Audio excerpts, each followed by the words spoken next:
एक जंगल में शेरा नाम का एक शेर रहता था। उस शेरा ने अपने राज्य के कुछ कानून कायदे बनाए थे और जंगल में उसकी बगैर इजाज़त के कोई वहाँ पर शिकार नहीं कर सकता।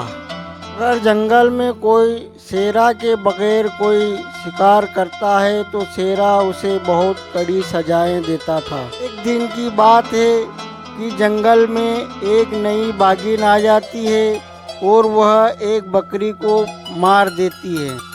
शेरा शेर को इस बात की खबर लगती है तो वह अपने सैनिकों को जंगल में भेजकर उस बाघिन को गिरफ्तार कर लेते हैं और कैद खाने में डाल देते हैं।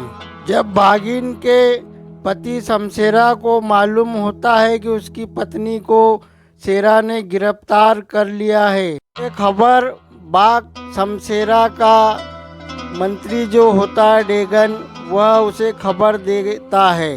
फिर वह शमशेरा बाघ ये बात सुनकर बहुत गुस्सा होता है और कहता है कि मेरी बीवी को गिरफ्तार करने वाला कौन है। एक दिन की बात है कि शेरा शेर का बेटा जो सफ़ेद शेर होता है वह जिद कर रहा था कि मैं गाय के साथ जंगल में घूमने जाऊंगा, क्योंकि गाय उन्हीं के साथ रहती थी और बहुत ईमानदार थी। शेरा की पत्नी गाय से कहती कि आज मेरा बेटा जिद कर रहा है, तुम उसे जंगल में घुमा के ले आओ।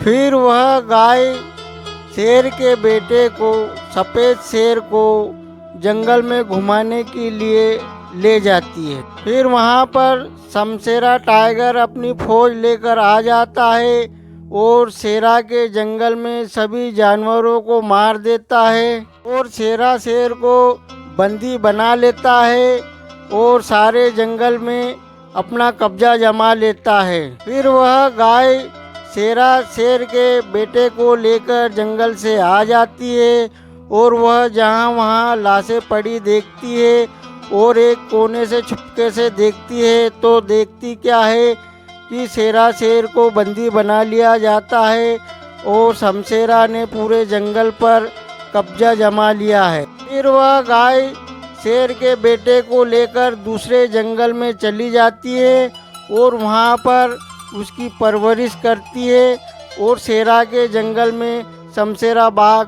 का कब्जा हो जाता है।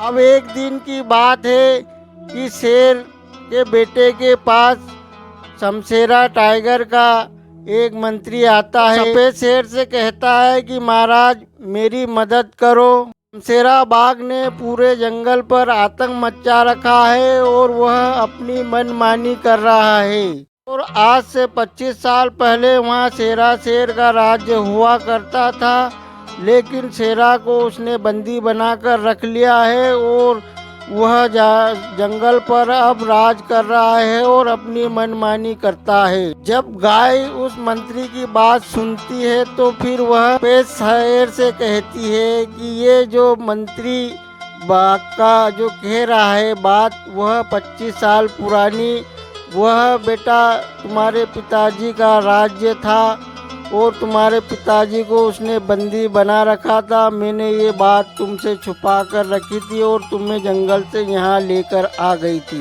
यह बात सुनकर सफ़ेद शेर उस बाघ का खून का प्यासा हो जाता है, लेकिन वह बाघ का मंत्री दूसरा बाघ कहता है कि महाराज जल्दबाजी से काम न लो, वह बड़ा ताकतवर है। वह मंत्री कहता है कि महाराज बाघ के जो सैनिक है वो जब पानी पीने के लिए नदी किनारे आते हैं तो हम वहाँ पर उनके सैनिकों को धीरे धीरे कत्ल कर देंगे और एक एक करके सबको मार देंगे और फिर हम जब वो कम हो जाएंगे तो फिर हम जंग का ऐलान कर देंगे। और फिर वह वैसा ही करते हैं और उस शमशेरा बाघ की सारी प्रजा को खत्म कर देते हैं। कुछ कुछ थोड़े से बचते हैं। फिर वह जंग का ऐलान फिर उनमें जंग होती है और सफ़ेद शेर जंग जीत जाता है और शमशेरा बाघ को मार देता है और अपने माँ बाप को वहाँ से रिहा करवा लेता है। फिर वह अपने जंगल में चले जाते हैं और अपना राजपाट संभाल लेते हैं